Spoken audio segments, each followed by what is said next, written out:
Let's talk about beam angles. So side imaging, you know, with the transom mounted transducer back there, essentially works really well when we're idling around, and it's pinging a signal towards the right and towards the left, and it's a nice beautiful cone, nice little angle off to the right, nice little angle off to the left.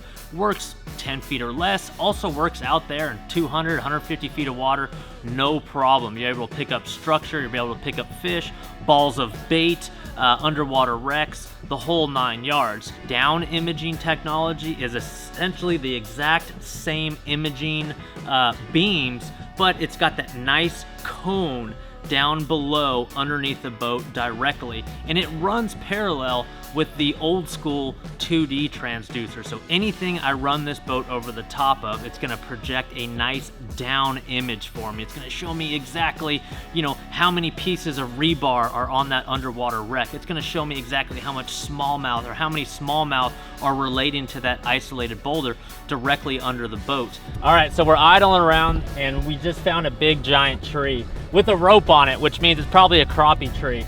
But what that tree looks like on side imaging doesn't necessarily look like that in real life. On side imaging, really what you want to pay attention to are really the shadows, because essentially side imaging is, you know, a high frequency sonar ping. When it hits a tree, it just kind of projects this really nice shadow behind it. Same goes with fish. You're not necessarily seeing the fish on side imaging, but you're seeing that nice, beautiful shadow.